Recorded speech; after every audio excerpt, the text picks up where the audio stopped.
Bismillahirrahmanirrahim. Assalamualaikum warahmatullahi wabarakatuh. Kali ini kita akan belajar bersama tentang akidah dan tauhid.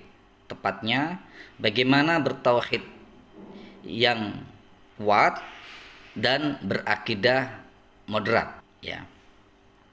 Jadi tujuan pembelajaran kali ini adalah menjelaskan akidah dan tauhid yang benar, menganalisis ruang lingkup akidah, ya, kemudian menjelaskan macam-macam akidah, ya, tauhid dan juga syirik, ya, dan yang terakhir bagaimana kita menerapkan moderasi beragama dalam berakidah.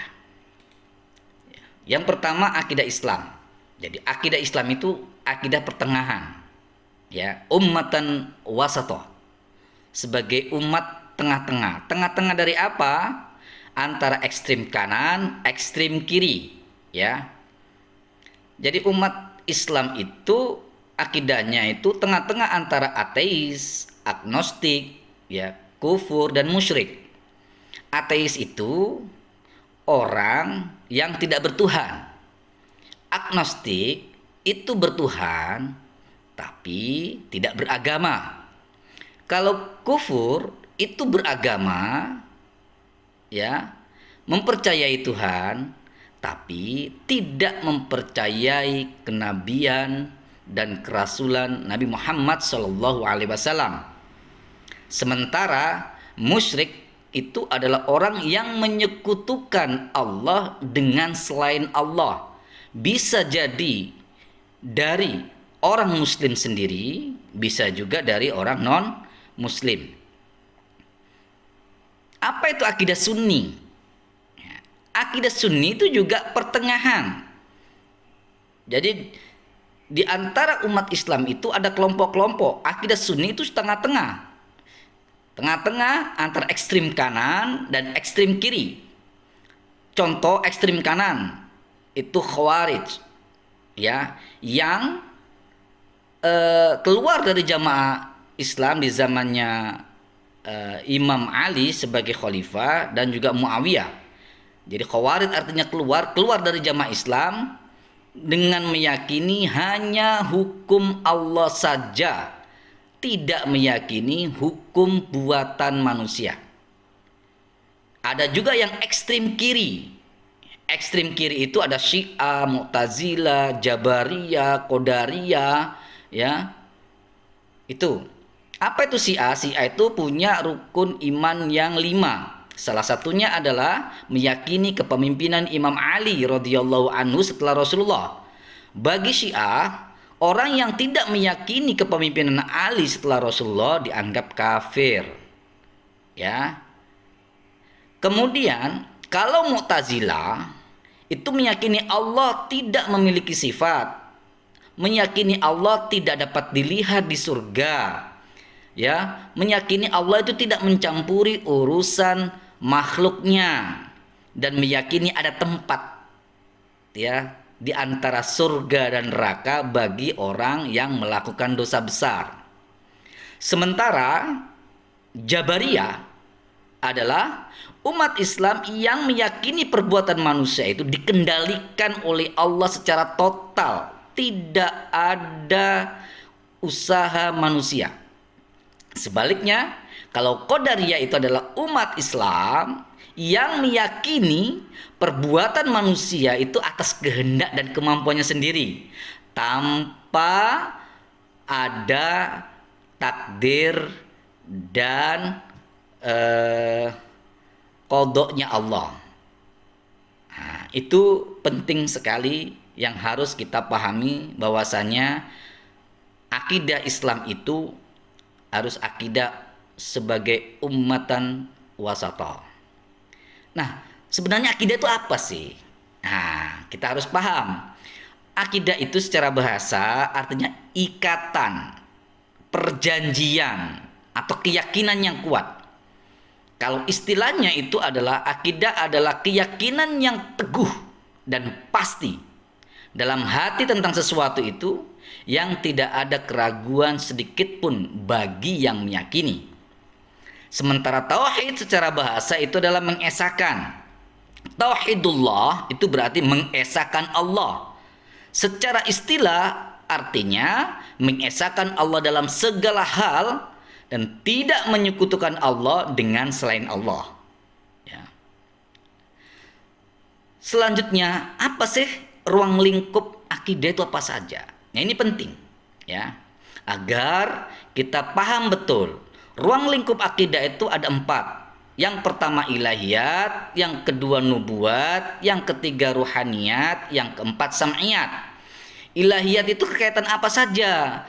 Ilahiyat itu keyakinan akidah tentang keberadaan Allah, keesaan Allah, adanya sifat-sifat Allah, ya. Kemudian juga ibadah kepada Allah. Sementara nubuat itu adalah keyakinan kita, akidah kita akan adanya nabi-nabi dan para rasul yang diutus Allah, termasuk juga keyakinan akan sifat-sifat wajibnya, termasuk juga keyakinan kita akan adanya kitab-kitab suci yang diberikan oleh Allah kepada mereka, termasuk mujizat-mujizat mereka untuk membuktikan kenabiannya. Ruhaniyat itu adalah keyakinan kita ya terhadap adanya malaikat, jin, roh dan sebagainya ya. Sementara sam'iyat itu adalah keyakinan tentang hal-hal yang hanya bisa diketahui melalui dalil-dalil nakli ya. Dalil-dalil nakli itu yang ya dari Al-Qur'an maupun dari hadis ya, seperti adanya alam barzah, adanya surga, adanya neraka, adanya takdir dan sebagainya.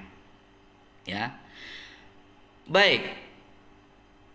Apa sih macam-macam akidah? Akidah itu ada 2. Ada i'tiqadiyah, ada amaliyah. I'tiqadiyah itu berarti akidah yang sangat terkait dengan keyakinan, kepercayaan ya, dan tidak ada kaitannya dengan tata cara amal. Contoh, akidah kita akan keberadaan Allah, ya, keberadaan malaikat, keberadaan jin dan lain sebagainya, ya, dan itu ada di keyakinan hati kita, ya.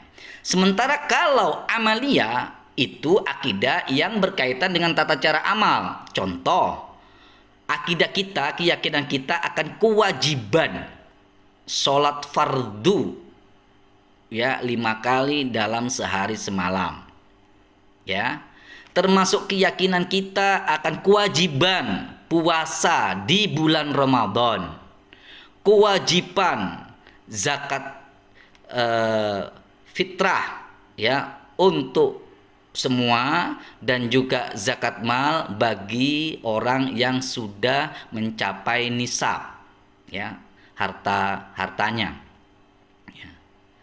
Nah, sementara tauhid itu adalah mengesahkan Allah dalam segala hal ya, dan tidak menyekutukan Allah dengan selain Allah ya.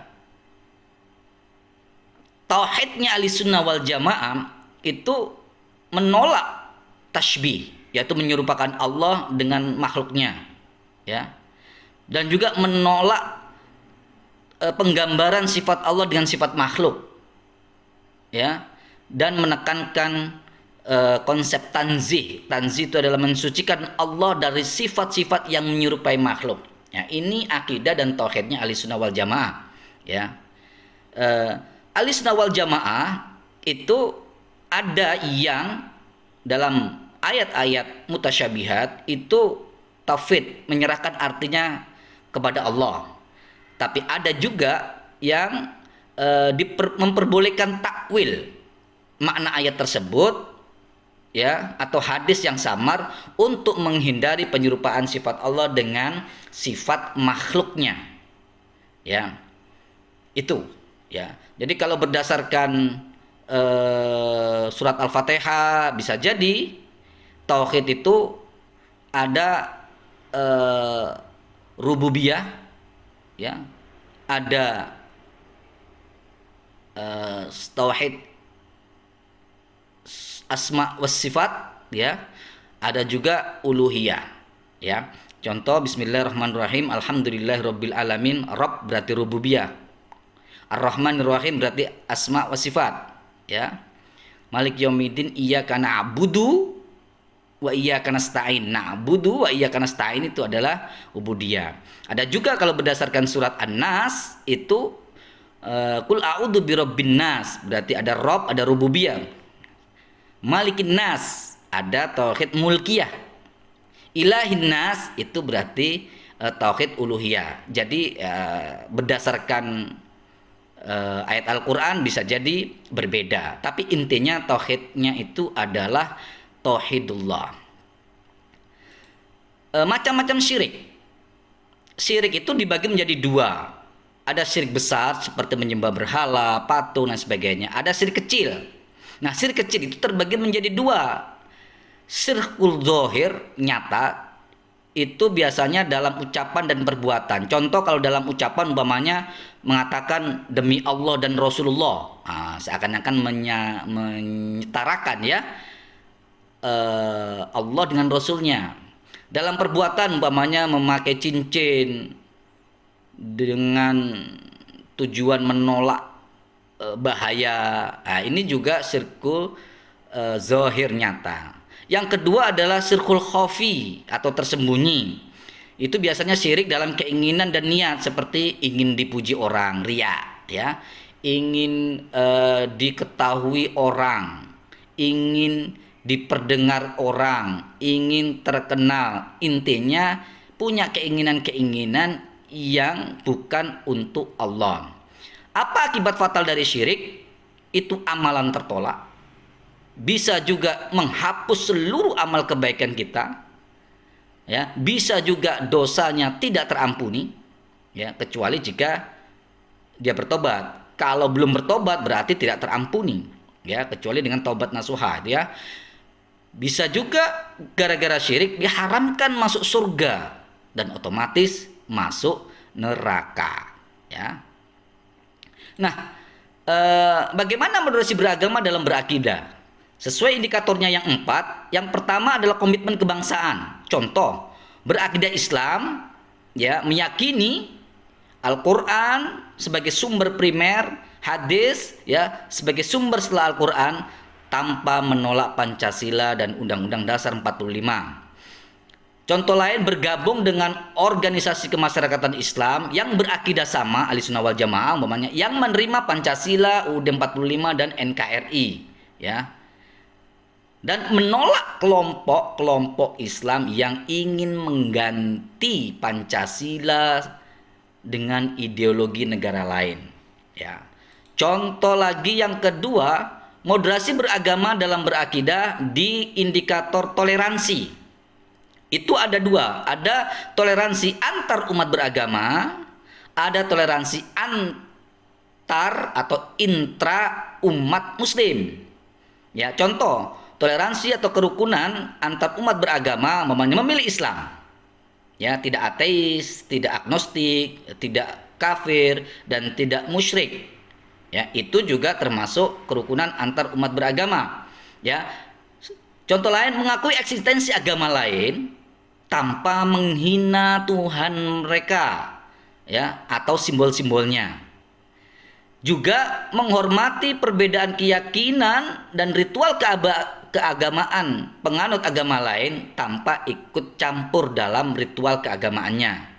Sementara contoh kerukunan intra umat muslim, contoh memilih akidah yang diyakini, contoh akidah Ahlussunnah wal Jamaah, ya. Kemudian tidak mudah menyesatkan saudara sesama muslim. Menyeimbangkan atau menghormati perbedaan pemahaman teks agama yang multitafsir, ya. Contoh yang lain, tidak mengkafirkan sesama saudara muslim yang telah bersyahadat asyhadu alla ilaha illallah wa asyhadu anna muhammadan rasulullah, ya. Contoh yang ketiga, moderasi beragama dalam beragama di anti kekerasan, yaitu menolak kelompok Islam yang membolehkan aksi bom bunuh diri, melakukan deradikalisasi terhadap narapidana terorisme, ya, atau meluruskan pemahaman salah tentang akidah dan jihad, ya. Kemudian yang moderasi beragama dalam berakidah yang terakhir, akomodatif budaya lokal, itu contohnya menerima pengobatan tradisional, ya, tapi menolak perdukunan, ya, praktek-praktek ada unsur penipuan dan juga bersekutu dengan jin. Termasuk di sini adalah berakidah lurus dengan mengakui eksistensi kepercayaan warga lokal, ya. Kemudian mendakwakan akidah Islam yang lurus terintegrasi dengan budaya lokal. Jadi budaya lokal itu dijadikan media gitu ya untuk mendakwakan Islam. Itu juga boleh, ya. Dan yang terakhir, apa saja contoh-contoh penyimpangan tauhid? Ya, bisa memakai jimat, memiliki raja, meyakini kekuatan magis barang tertentu, ya, mempercayai ramalan bintang, mendatangi dan mempercayai dukun atau paranormal. Termasuk menyimpang dari tauhid adalah mengikuti ritual yang tercampur dengan kesyirikan yang bertentangan dengan syariat Islam. Demikian, semoga bermanfaat. Assalamualaikum warahmatullahi wabarakatuh.